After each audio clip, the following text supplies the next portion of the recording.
Ya, pemirsa, perdagangan saham di Bursa Efek Indonesia baru saja ditutup. Kita akan membahasnya bersama analis Kanaka Hita Solvera.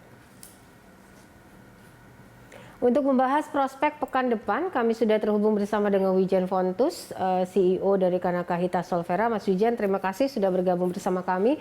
Kita lihat bahwa hari ini IHSG akhirnya melemah juga, gitu ya, di bawah level 6.100 atau terkoreksi sekitar 0,83%. Anda melihatnya sentimen apa saja dalam sepekan ini yang beredar di IHSG sehingga akhirnya hari ini ditutup melemah, Mas?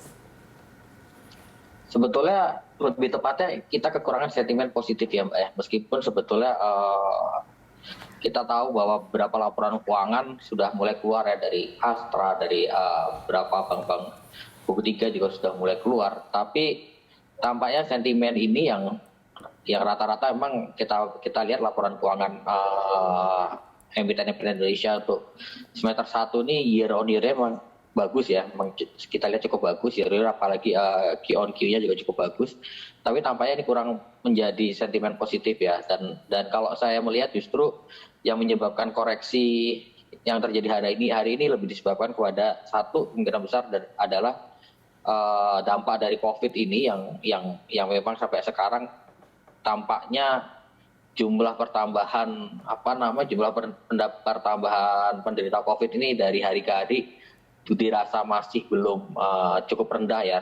Kita masih bertengger di sekitar angka 45.000 per hari kasus baru begitu. Dan yang kedua yang saya melihat justru sentimen utama datang dari kekhawatiran investor terhadap kemungkinan tapering dari The Fed ya Mbak ya. Tapering The Fed yang mungkin banyak orang mengkirakan di akhir tahun 2021 ini atau di awal tahun 2022. Jadi sentimen ini yang mendrive itu yang poin berikutnya yang ingin saya sampaikan adalah koreksi yang terjadi pada IHSG ini meskipun terlihat agresif, jadi memang dari pagi ini sempat naik lalu sesi kedua koreksi cukup dalam. Ini sebetulnya adalah koreksi yang saya rasa secara teknikal, secara illustratif ini adalah koreksi normal ya. Dan saya melihat untuk di bulan Agustus nanti harusnya IHSG masih akan kembali menguat lagi dan mengarah ke 6.200 sampai 6.250. Oke, nah untuk bertahan di 6.200 Mas, katalis positif apa saja mungkin yang dibutuhkan saat ini Mas? Pertama yang perlu dibutuhkan adalah terkait pertambahan jumlah COVID ya. Artinya ini sebetulnya kita sudah suffer cukup lumayan dari PPKM selama 1 bulan terakhir ini. Dan diharapkan dengan ada PPKM ini kan sebenarnya diharapkan jumlah pertambahan penderita COVID ini kan harusnya akan terkoreksi gitu ya, akan kembali turun, diharapkan bisa di bawah 30.000 pertambahannya untuk setiap hari.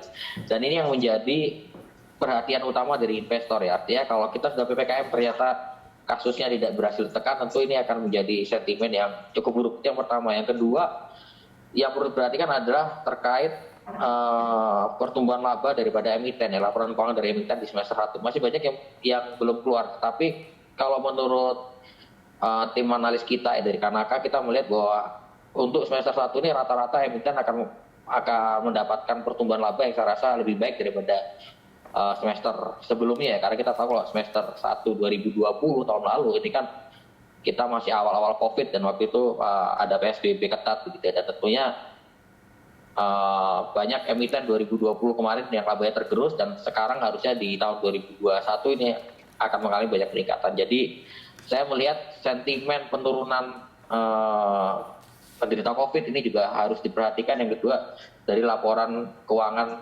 emiten yang akan mungkin keluar di bulan depan gitu ya. Oke, untuk emiten sawit Mas, ini bagaimana prospeknya paling tidak untuk awal pekan depan gitu ya? Kemudian rekomendasi sahamnya seperti apa? Begini, pertama kalau emiten sawit ini kan didukung oleh satu harga kelapa sawit yang terus-menerus menguat ya, dan memang sekarang kondisinya memang posisinya dan bullish untuk harga CPO sendiri.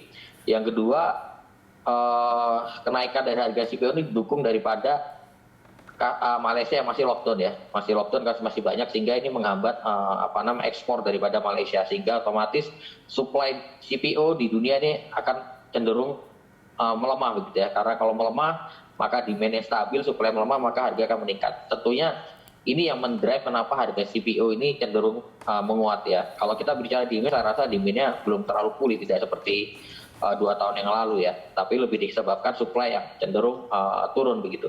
Jadi kalau saya melihat, setidaknya sampai Agustus ke depan, saya rasa harga CPO akan masih cenderung menguat ya, masih cenderung rally, dan tentunya ini akan mendrive, akan menjadi sentimen positif bagi emiten-emiten kelapa sawit. Dan kalau kita perhatikan ini juga kenaikan harga CPO sudah mulai terlihat ya, terlihat di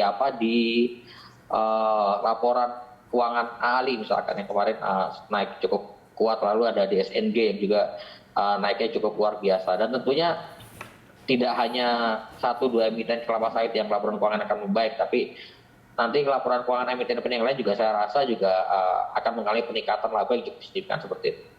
Oke, untuk Antam sendiri seperti apa Mas dengan pengaruh rupiah dan juga soal harga emasnya? Kalau bisa sedikit di breakdown untuk proyeknya atau prospeknya, bisa di short term atau long term ini?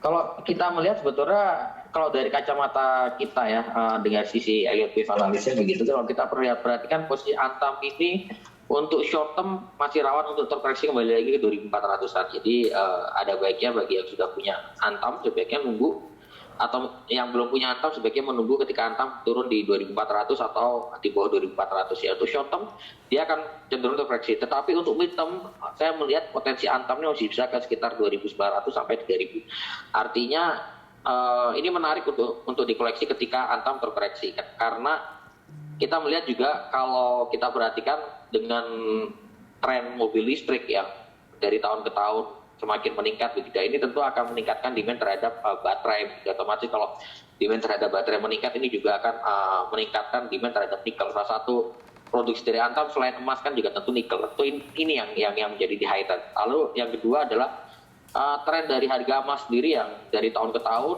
itu cenderung meningkat ya. Dia dengan ada peningkatannya tentu akan membuat revenue Antam ini dari tahun ke tahun juga akan cenderung meningkat. Jadi sentimen teknikalnya seperti itu, teknikal jangka pendek akan cenderung koreksi, tapi untuk jangka menengah saya lihat masih ada peluang untuk ke 2800, target kedua di sekitar 3000 seperti itu. Oke, arah investor asing mungkin untuk pekan depan atau awal Agustus seperti apa Mas dengan keputusan The Fed? Oke, sebetulnya kalau keputusan The Fed untuk mempertahankan suku bunga saya rasa bukan suatu hal yang mengejutkan ya. Memang ekspektasi banyak seperti itu, apalagi kita melihat kondisi ekonomi Amerika yang memang sudah membaik, tapi masih dibayang-bayangi ketakutan terhadap penyebaran COVID dan gelombang kedua COVID di US yang mulai meningkat lagi berbanyak. Tentu ini saya rasa ke depan untuk at least untuk tahun ini saya melihat masih The Fed masih akan mempertahankan suku bunganya. Jadi tidak akan terlalu banyak berubah lah terhadap kebijakan dari The Fed. Dan ini kalau kita perhatikan dampaknya ke Indonesia sebetulnya relatif minimal ya kalau kita berbicara. Tapi kalau melihat tren dari 1 bulan terakhir, kita melihat bahwa animo investor untuk masuk pasar modal Indonesia saya rasa kembali meningkat ya. Saya mendapatkan data sebetulnya dari awal tahun ya, kalau kita perhatikan dari awal tahun itu sudah perlahan asing mulai masuk lagi ke pasar modal Indonesia. Tentunya ini suatu hal yang sentimen yang masih menarik, dan apalagi kalau nanti misalkan bulan Agustus September ini data COVID kita juga semakin menurun gitu, ini akan meningkatkan minat investor asing untuk kembali ke pasar modal Indonesia seperti itu. Baik, rekomendasi saham Mas Wijen untuk pekan depan seperti apa, dan apakah IHSG masih akan terjerembab ke zona merah atau malah akan rebound ini untuk awal Agustus? Ya memang idealnya kalau kita dari lihat kacamata Elliott, IHSG masih harus terkoreksi ya. Arah koreksi mungkin sekitar 6.050, target pertama paling dekat. Yang ideal ada sekitar di level 6.000, tetapi ini koreksi yang saya lihat wajar ya. Artinya mungkin koreksi di hari Senin atau hari Selasa, setelah itu IHSG akan kembali rebound lagi. Target untuk Agustus ini harusnya di sekitar 6.200 sampai 6.250. Rekomendasi saham yang menurut saya menarik adalah satu di MLPL menarik, lalu yang kedua Unilever di harga di bawah 4.300 ini level yang sangat menarik untuk kita akumulasi, apalagi kalau kita perhatikan Unilever sudah dari awal tahun cenderung untuk koreksi dan harganya saya rasa sudah sangat terdiskon sekali, dan memang ini harusnya sudah berada di akhir downtrend. Jadi Unilever saya rekomendasikan untuk saham kedua. Lalu untuk saham ketiga yang bisa dicermatin yaitu di sektor ini ya sawit ya CPO ya, Ali, LSIP itu masih menarik untuk diakumulasi. Dan yang keempat adalah saham-saham berbasis retail ya. Saya lihat Akses, lalu ada Ralph, lalu ada MAPA begitu ya. Ini juga, dan LPPF ini juga saya rasa sudah berada di akhir downtrend dan menarik untuk dicermati di minggu depan. Baik, terima kasih Mas Wijen untuk informasi dan juga analisanya. Wijen Pontus, pemirsa, CEO Kanaka Hita Solvera.